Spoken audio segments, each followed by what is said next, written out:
Good afternoon. Welcome to Reading Things with a Southern Accent 2020, the revived edition, episode 50. 50. 50. That means 50 times we've sat down here and done this since March the 17th-ish, which is crazy to me. I want to thank all the little people that made this possible. And by little people, I mean midgets. I'm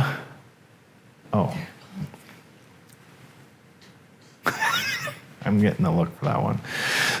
Producer is here with me tonight. We are reading Dr. Seuss books this week. We are in week 2 of Dr. Seuss themed stories here on Reading Things with a Southern Accent. Janelle's here. Sarah Gambino's here. I'm hearing that too. It's making me crazy. I gotta go fix something. Stand by.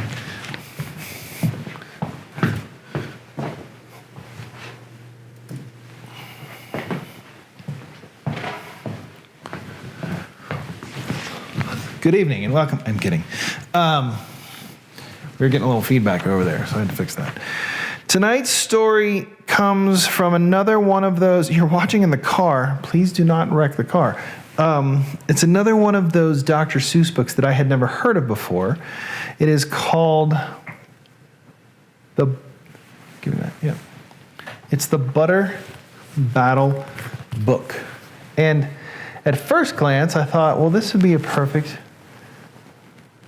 Dr. Seuss story for my father, because he puts butter on everything. And I mean everything. He puts butter on cookies. He puts butter on muffins. He puts butter on... Everybody puts butter on bread. But you take a chocolate chip cookie and you put some... I can't remember the name of the product I was just going to say. Olivia, thank you. See? That's why she's here. And put that on there. I guess it's good. I don't know. I do like to put butter on my peanut butter and jelly. That is delicious. Anyways, the Butter Battle Book is our story tonight. Ken Herzog. Hey, buddy. How are you? Ohio. Indiana. You're in Indiana? Ohio. Indiana? Ohio. West Virginia? I don't know. Tonight is our early night because I do a thing here at 7 o'clock with the dudes from the church. So I tried to do this a little bit earlier to get it out of the way because I have to rearrange the studio just a tad. So, again, let's run over some very brief Dr. Seuss trivia. He was born in 1904. He died in 1901. His name is Theodore Seuss Geisel. He was a children's author, political cartoonist, illustrator, poet, animator, screenwriter, and filmmaker. He won an Oscar for a documentary that he created for the military in the 40s? I think it was the 40s. So, wicked smart, entertaining. I mean, probably kind of guy that you would want to... I think about the era in which Dr. Seuss was coming about. He was born in 1904, so say the 1930s. He was in college or post-college, probably grad school, because he went to Oxford for a short period of time. Think about that guy. Like, think about the era of like Holden Caulfield hanging out in New York City, like drinking scotch in some brownstone a million years ago with Theodore Ted Geisel. Or who? Or a walk-up. or like a third floor walk-up.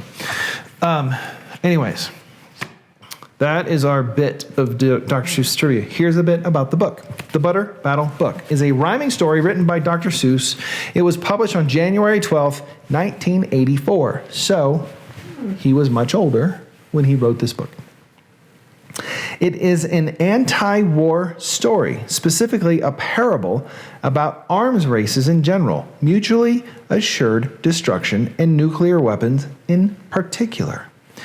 Butter Battle Book was a New York Times Notable Book of the Year in 1984. The book was written during the Cold War era and reflects the concerns of the time, especially the perceived possibility that humanity could be destroyed in a nuclear war. It can also be seen as a satirical work.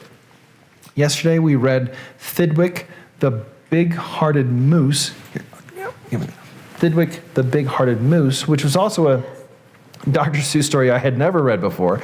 And it might be my new favorite Dr. Seuss book because it's fantastic. So, satire here. He could have been an SNL writer. The depiction, this book, the Butter Battle Book, its depiction of a deadly war based on a senseless conflict over something as trivial as breakfast. The concept of a war based on toast is similar to the war between Lilliput and Blefuscu in Jonathan Swift's Gulliver's Travels. I'm getting the wrap it up here, which is normally based on an argument over the correct end to crack an egg once it is soft-boiled. So, just a little backstory on the book. I want to make sure that you guys understand, hi Sarah, what you are getting into. Okay. The Butter Battle Book. It says, for Audrey with love. There you go. It's for Audrey. We know a couple of Audreys.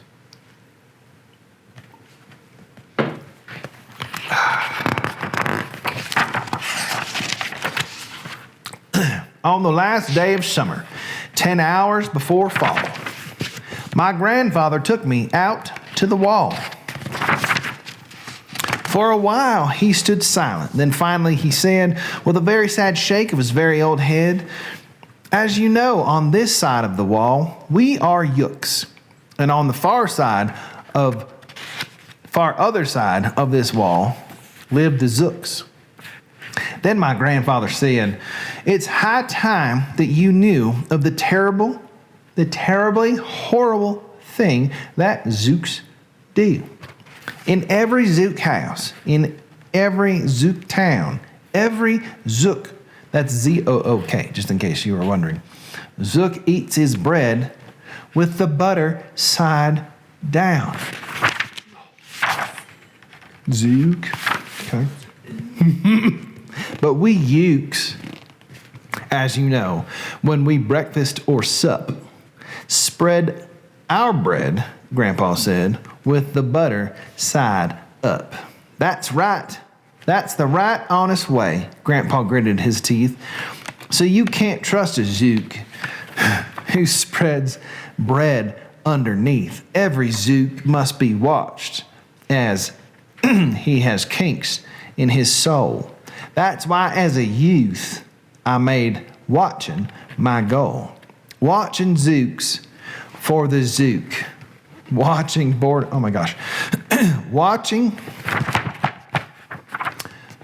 Zooks for the Zook watching Border Patrol. In those days, of course, the wall wasn't so high. I could look any Zook square in the eye.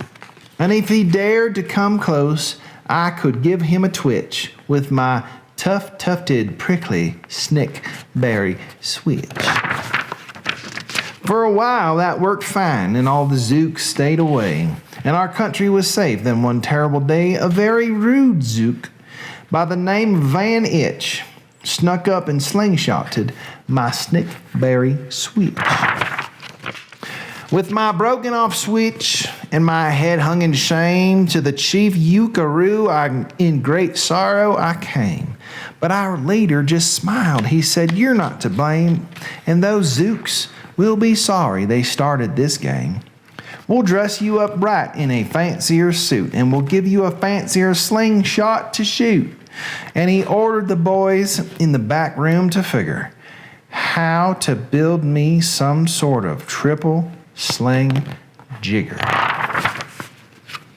With my triple sling jigger, I sure felt much bigger. I marched to the wall with great vim and great vigor, right up to Van Itch with my hand on the trigger. And I'll have no more nonsense, I said with a frown, from the Zooks who eat bread with the butter side down. Van Itch looked quite sickly. He ran off quite quickly. I'm unhappy to say he came back the next day in a spiffy new suit with a big new machine, and he snarled and he said, looking frightfully mean, "You may fling those hard rocks with your triple sling jigger, but I also now have my hand on a trigger.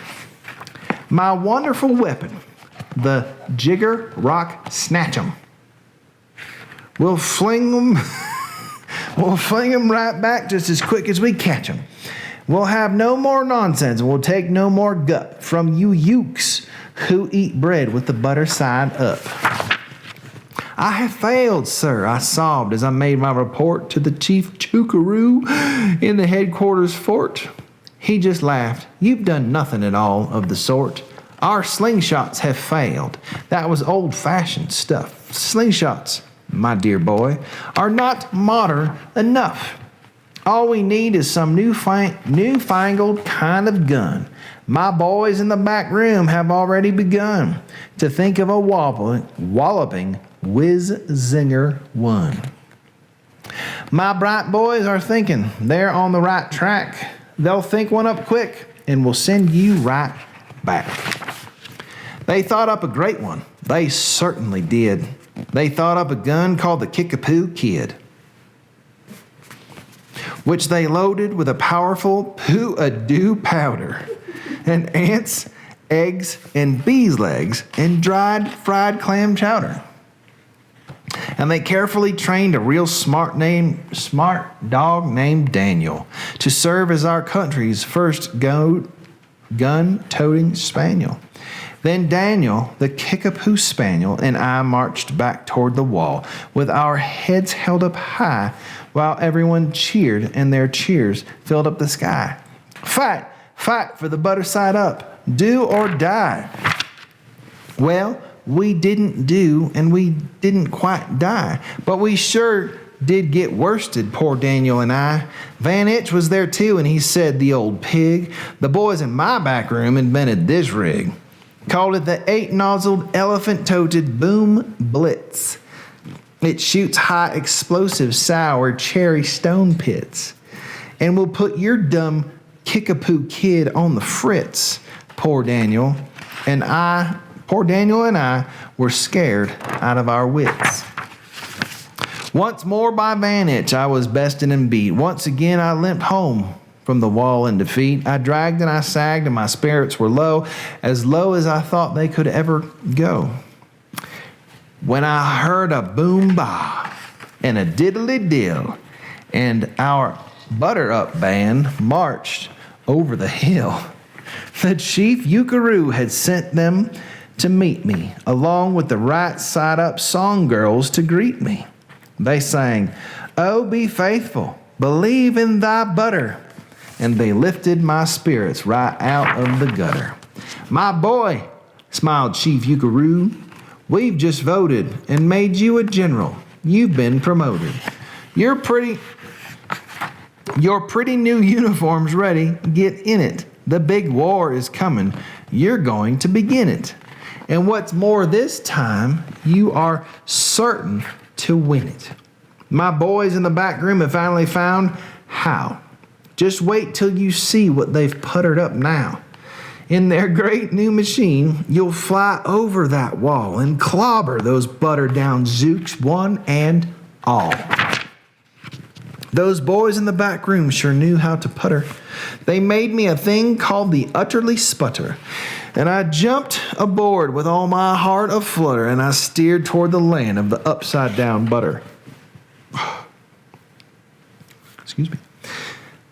This machine was so modern, so frightfully new, no one knew quite exactly just what it would do. But it had several faucets that sprinkled blue goo, which somehow would sprinkle the zooks as I flew, and gum up that upside-down butter they chew. I was racing pell-mell when I heard a voice yell, If you sprinkle us Zooks, you'll get sprinkled as well. Van Itch had a sputter exactly like mine, and he yelled, my blue gooer is working just fine. And I'm here to say that if Ukes can go Zook can goo Zooks, you'd better forget it, because Zooks can goo Ukes. I flew right back home, and as you may have guessed it, I was downright despondent, disturbed, and depressed. And I saw just as soon as I stepped back on land, so were all of the girls of the Butter Up Band. The chief drum majorette, Ms. Yuki Ann Sue, said, that was a pretty sour flight that you flew, and the chief Yukaroo has been looking for you.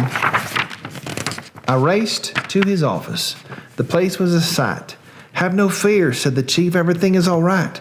My bright backroom boys have been brighter than bright. They've thought up a gadget that's newer than new. It's filled with mysterious moo like a moo, and can blow all those Zooks clear to Salamagoo.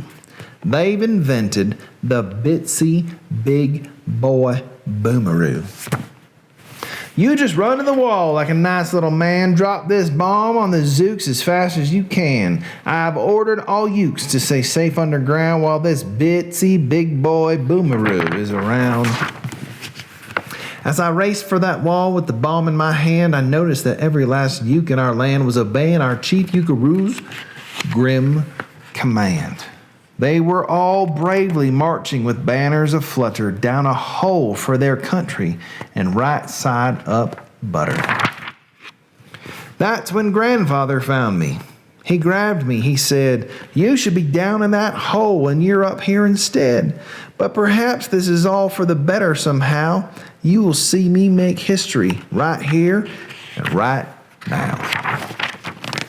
Grandpa leapt up on that wall with a lopulous leap. And he cleared his hoarse throat with a bopulous beep. He screamed, here's the end of that terrible town full of Zooks who eat bread with the butter side down. And at that very instant, we heard a clup, clup. On his feet on the wall, old Van Itch clumped up. The boys in his back room had made him one too. In his fist was another big boy boomeroo. I'll blow you, he yelled, into pork and wee beans. I'll butter side up you to small smithereens. Grandpa, I shouted, be careful. Oh, gee, who's going to drop it? Will you or will he? Be patient, said Grandpa. We'll see. We will see. That's it. That's the end of the story. There's a big white page. So there's no resolution to this Dr. Seuss tale, which I guess makes sense if it is about the Cold War and nuclear war. That was the tug of war, the what do they call that? The tete-a-tete of who was going to be the first one to push the button. Nobody has yet. Thank goodness. I really appreciate that. Okay, well, this sounds like the Thoma family. Kickapoo. So that was my question too, Bree Thoma. I wonder if the guy that owns the Kickapoo, which I can't remember his name, he did some work for him once. If that's where they got the name for the Kickapoo Tavern over there in Keystone. Don't know. It's possible. Okay. The time is 6:06. It is Wednesday, May the 20th. Oh, my dad's birthday is tomorrow. Mm-hmm. We should remember this. It is Wednesday, May the 20th, just in case you still don't know what day of the week it is. If you haven't showered in a while, today would be a good day to take care of that. I find myself intermittently brushing my teeth, showering. I mean, who knows what day of the week it is and when you should shower or change your underwear. I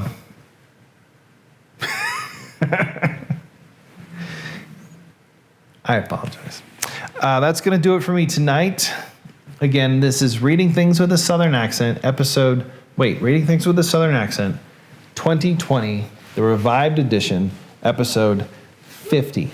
50. We've done 50 of these. And the reason I started out doing this 50 episodes ago, my theory, my mantra was because in times like these, we need some nonsense. And hopefully, I provided you a tiny little bit of nonsense for the end of your day. My name is Murph. Thanks for watching. See you tomorrow. Oh, please wash your hands.